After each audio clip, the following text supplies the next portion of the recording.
Godspeed, John Glenn.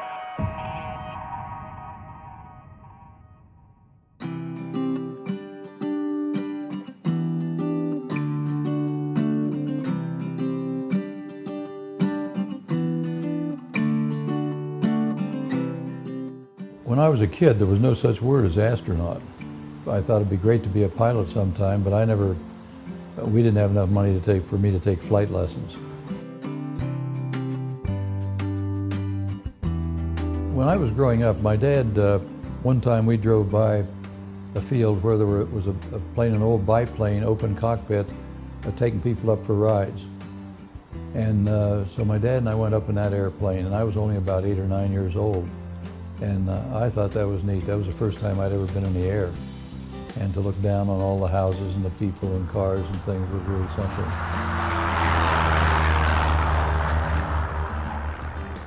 Before World War II, I was in college by that time, and there was a notice on the physics bulletin board that you could take pilot lessons. The government would pay for them. You'd get your private pilot's license. And it's called Civilian Pilot Training, CPT program. And so that's what I went through and got my private pilot's license in the spring of '41. If you talk to him, he had a pretty humble upbringing in Ohio, and he went into the Marine Corps at an early age and got married at an early age. Matter of fact, he and Annie, I think, shared cribs in the same hospital room when they were born, believe it or not. Pearl Harbor occurred at the end of '41.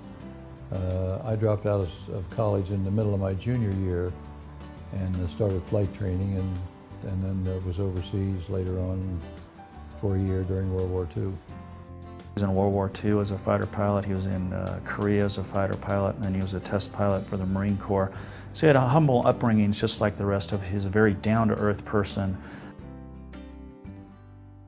When NASA finally got interested in sending somebody into space, it was such a new thing. It was all very, very secret at that time. In the midst of the Cold War, here the Soviet Union and the United States poised to annihilate each other with nuclear weapons, and it was an extraordinary time.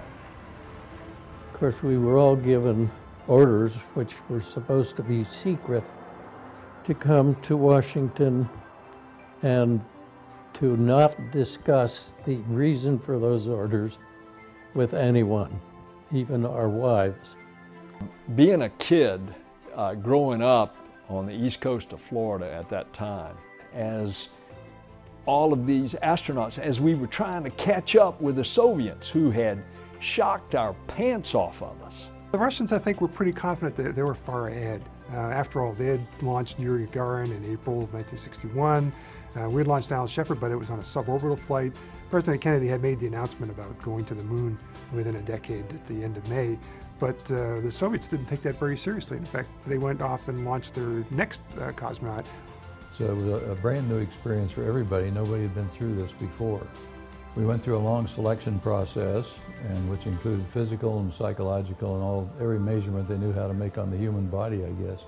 Those early pioneers at the Cape were something else, because not only were they flying by the seat of their pants many times, designing rockets on the back of an envelope, but all the time they were swatting mosquitoes and dodging rattlesnakes and alligators.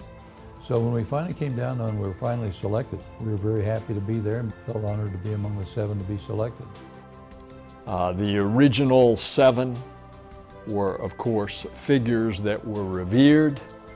The engineers who were doing the designs, the launch crews who were doing the day in and day out work, and then the crew shimmying into those little tin cans called capsules that were taking us into the heavens.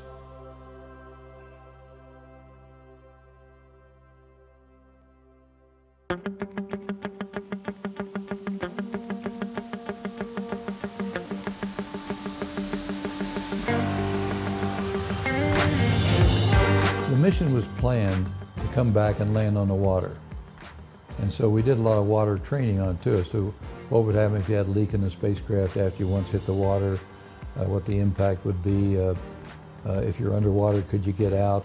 We went in the pool, turned the spacecraft with us in it and it's only a one-person spacecraft at that time, but they turned the thing upside down, then you had to escape from, get out underwater and come up. And training like that tried to train for every possible contingency. But what if you had to land in the outback in Australia, which is one of the places where we went up over one of the tracks of the spacecraft, or across the jungle area of Papua New Guinea, for instance, or Southwest Africa, Namibia, in that area. We trained for all of that too, with desert training, where we went out, were isolated in the desert, and how you would survive for several days before they could pick you up. Trained in jungle training, went down in Panama and Colombia, went in the high canopy jungle and survived for 3 days.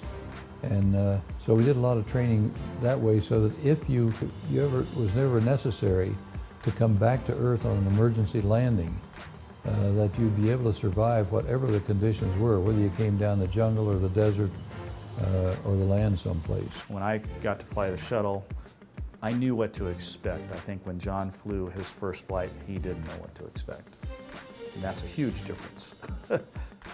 Both we and the Soviets at that time were using boosters that had been designed as ICBMs, intercontinental ballistic missiles, for the launch of nuclear weapons around whatever the target might be.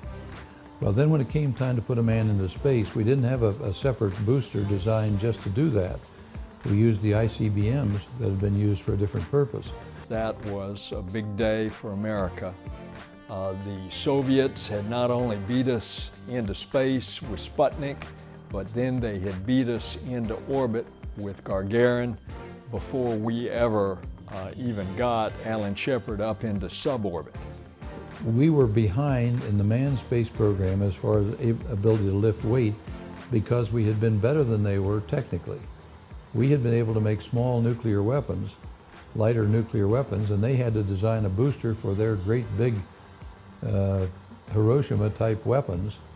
And so here, when they used that booster for a space program, they could put up a huge amount of weight where we couldn't. Ours were smaller boosters because we had miniaturized nuclear weapons. When John first launched, he was on a brand new rocket, never been to orbit before. We didn't know how humans would react in zero-G. We didn't know whether they'd be able to eat.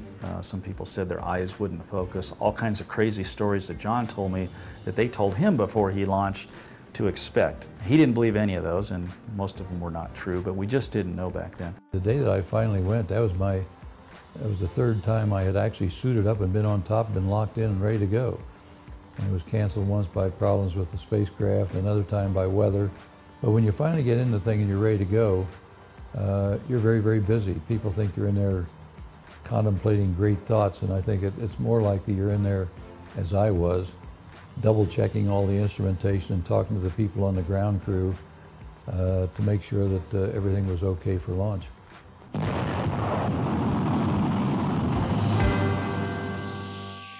Godspeed, John Glenn. 6, 5, 4, 3, 2, 1, 0. Roger, the clock is operating. We're underway. Loud and clear. Roger, we're programming and roll okay.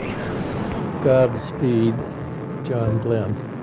I was in the blockhouse when he was, and the last to speak to him before liftoff. Gus and Al had both done that, but they weren't riding on this big, big fuel tank that had the ability to give him more speed than what Al and Gus had had. They didn't have enough to coast all the way around the world. They just had enough to go up a little ways and fall back to Earth. People look at all this fire and smoke on the ground and they think you're under huge stress inside. You're not. The thrust is just barely greater than the weight of the spacecraft, so you lift off very gently. And the more the fuel burns out there, the lighter it becomes, and the thrust is still high.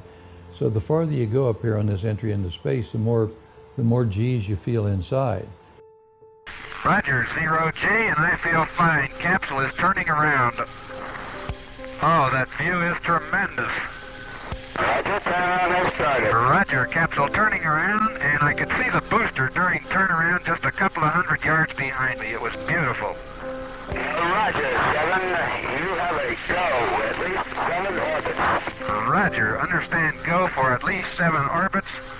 When I was inserted into orbit, the first thing it did was the spacecraft turned around. So the heat shield was forward in the direction that I was going. That was for protection. And I could look back across northern Florida and clear back along the Gulf Coast, and it was a beautiful view. And quite impressive too. First time I'd ever seen anything from that kind of altitude, for sure. And then you're going almost 5 miles a second to stay up there in orbit, which takes you around the Earth in about an hour and 29 minutes, about every hour and a half. You're going around the Earth. So you have very short days and short nights, about 45 minutes each. Here on Earth, you look at a sunset or sunrise, you see the oranges and yellows and reds. But you don't see the other end of the spectrum. Red, orange, yellow, green, blue, indigo, violet, right across the spectrum. And that blue, indigo, violet, you see that kind of luminous quality in the color just at sunset and sunrise in space. So it makes it different than anything you've seen here on Earth. This is Friendship 7. I'll try to describe what I'm in here. I'm in a big mass of some very small particles that are brilliantly lit up like they're luminescent. I never saw anything like it. They're around they're coming by the capsule, and they look like little stars, a whole shower of them coming by. A lot of brilliant, well-trained engineers and scientists on the ground heard John say, I see things out there that look like fireflies. This large body of expert intellect was all of a sudden wondering, are there living creatures out there? Because John called them fireflies. They do have a different motion, though, from me, because they swirl around the capsule and then depart back the way that I am looking. Are you receiving? Over. I had heard nothing hit the spacecraft or no malfunction I could see from the instrumentation. And so it was a big surprise to look out and see all these little flakes. And fireflies is exactly what they look like. That's the way I described them. On the next flight, Scott Carpenter tapped the side of the spacecraft and a whole shower of them went off. They were flakes of frost that came from the water that the cabin and suit heat exchangers exhausted, and they became inanimate pieces of ice, and it was an interesting discovery. I don't know that anybody ever fully explained why the luminous color, though, right at sunrise, as the first light of sun came on the little particles, because that was the strange part of it. But that was very surprising, and it didn't pose any danger, but it was there at each sunrise. Atlantic ship, this is Friendship 7. I wish you had passed the Cape. I let the capsule drift around to the 180-degree position, and I am having to reorient at present time. When I am all lined up with the horizon and the periscope, my attitude indications now are way off. My roll indicates 30 degrees right, my yaw indicates 35 right, and pitch indicates plus 40. I repeat, plus 40 when I am in orbit attitude. Over. Everything worked perfectly, and then there was an indication that John's heat shield was loose, which meant that after the third orbit and on the deorbit that he would burn up if it was. Well, I certainly wanted to make it a two-way trip and come back, of course, but the automatic control system had a malfunction. That meant that I was flying manually. I cut all the systems back on so that I was operating as well as the automatic systems during re-entry. That used more fuel that way, but had just enough to do that. It's the first thing I actually remember in my whole life, is sitting in front of our nice black and white TV on the floor, because I had to get real close because I was really excited about this, watching the John Glenn flight. And the thing I remember most about it is sitting there worrying about whether or not John Glenn was going to survive when that heat shield was getting loose. Was it really loose? Was he going to burn up when he re-entered? It was a very exciting thing, and I think that's probably what inspired me to be interested in space and how I wound up becoming NASA's chief historian in the end. When you enter, is you do a deorbit burn, which essentially you turn the vehicle backwards and you slow the vehicle down just enough that it can drop back into the atmosphere. In the case of a capsule, it can't really fly like an airplane. It mostly just falls straight. During re-entry then, instead of jettisoning that retro pack here and getting it off so I had a clean heat shield for re-entry, we left that on so that the heat shield would be held in place until the aerodynamic force of re-entry would tend to hold the heat shield in place. Now that made for an interesting, well, the re-entry was going to be interesting anyway, but it was even more interesting because as I would glance occasionally out the little window, I could see chunks of that retro pack breaking up and coming back by the window. My condition is good, but that was a real fireball, boy. I had great chunks of that retro pack breaking off all the way through. Rocking quite a bit. I may still have some of that pack on. I can't damp it either. And I couldn't be absolutely certain then whether it was the heat shield breaking up or the retro pack. And obviously it was a retro pack or it wouldn't be here today. But anyway, it was that kind of re-entry was the second problem we had in addition to the control system failure. If you listen to the tapes, it's pretty clear that he knows that there's something going on there, and it's not the normal procedure because he knew the procedures really well. He knew that retro pack should have been gone. We are recommending that you leave the retro package on to the entire re-entry. This is Friendship 7. What is the reason for this? Do you have any reason? Over. Not at this time. This is the judgment of spaceflight. Roger. His odds of not surviving this was about 1 in 6. So it was an extremely high-risk, unknown effort that they were going into, having never done it before. Holding the retro pack on there would actually keep the heat shield in place. It was a reasonable assumption that it might actually help, but then again, it might also wobble around and knock it off too, as well, I suppose. So there's probably a lot of concern about that, but it seemed like probably the only decent course of action that they had available to him and a reasonable thing. As he went into the radio blackout period on re-entry, the last thing you could hear was John humming the battle hymn of the Republic. Main chute is on green. Chute is out in reef condition at 10,800 feet and beautiful chute. Chute looks good. On O2 emergency and the chute looks very good. The rate of descent has gone to about 42 feet per second. The chute looks very good. My condition is good. It's a little hot in here, however. Over. The Mercury capsule, you have to remember, is a really small thing. So when he's re-entering, he wouldn't have been very far from all that heat that was being generated against that ablative heat shield. So I imagine it might have gotten pretty warm in there. And of course, it would have been a pretty rough ride as well because you're going through a tremendous change in speed and altitude and G-forces. So all those things combined together, it must have been an interesting ride coming down. And of course, nobody had done it before from that speed, from orbital speed. So the later astronauts had the benefit of John Glenn's information about how it went, but he would have been the first to do it, and it might have been an interesting ride. Coming out of the blackout period and saying, Houston, this is Friendship 7. And of course, the nation went nuts. The world went nuts. Later on the ground, after they got the spacecraft back and ran tests on it, they found that these two signals that went down to the ground that had indicated a loose heat shield were not, they were faulty signals. This is Friendship 7 standing by for impact. Remain in capsule unless you have an overriding reason for getting out. Over. Roger, Friendship 7. Friendship 7 getting close, standing by. Here we go. Friendship 7, impact. Rescue aids is manual. Friendship 7, this is Steelhead. Hold you in the water. What is your condition? Over. Roger, my condition okay. Does the capsule look like it's okay? Over. Friendship 7, reference your last affirmative. Capsule looks good from here.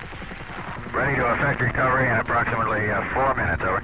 Roger, 4 minutes to recovery. My condition is good. A destroyer that came alongside and put up a cable down a Devitt and picked me up and set the spacecraft on the deck of the ship. And I blew the side hatch and climbed out. Then was taken over by a helicopter. I lifted off later and went over to the carrier.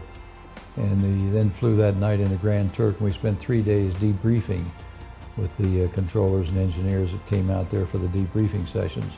There was a great sense of togetherness and marvelous accomplishment that we all felt throughout that period.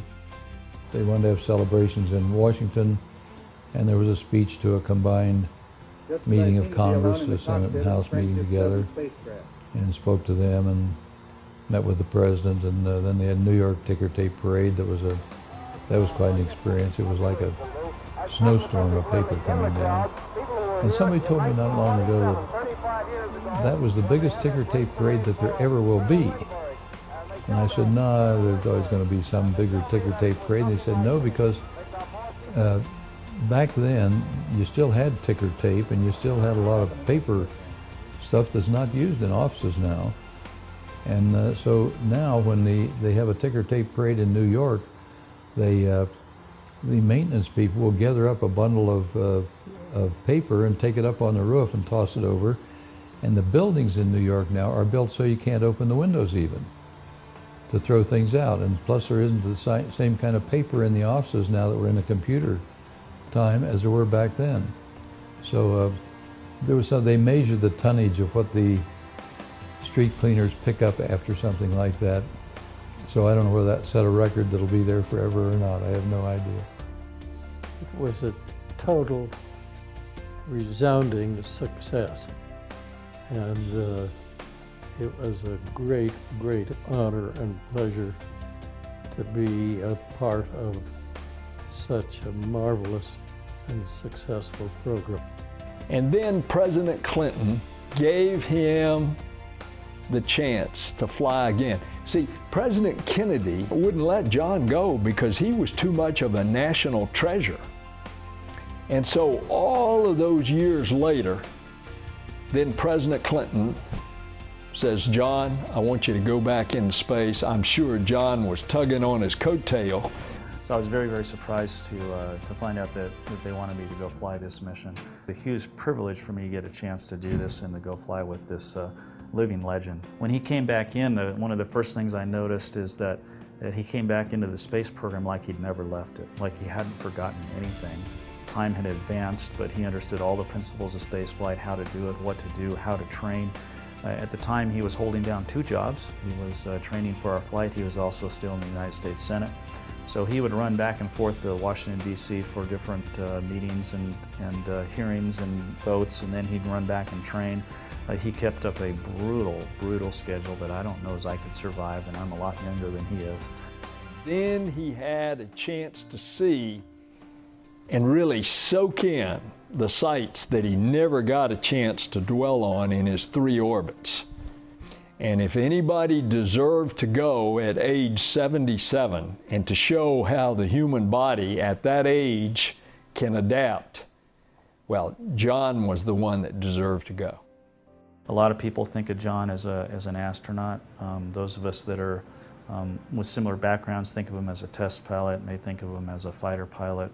You know, a former Marine, I'm sure as most of his buddies from the Marine Corps consider him. And some of us consider him a senator or a politician. I think his legacy is in all of those areas because, quite frankly, he's excelled in all of those areas. He'll be probably always remembered or be most famous for his role as an astronaut. But when I think of John, I don't think of astronaut, I think of all these other things that are associated with John. The greatest compliment I could give to John is that he and Annie are the people you want to live next door to. His legacy really is an example of, quite frankly, what an American should be. John Glenn is the all-American boy who became the all-American hero that became the all-American public servant.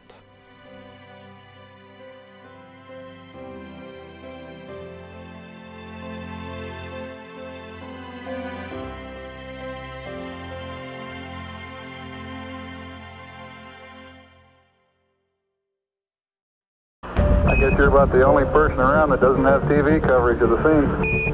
That's all right, I don't mind a bit. They've got the flag up now, and you can see the stars and stripes on the lunar Flag surface. up now, you can see the stars and stripes. Are you getting a TV picture now, Houston? Neil, yes, we are getting a TV picture.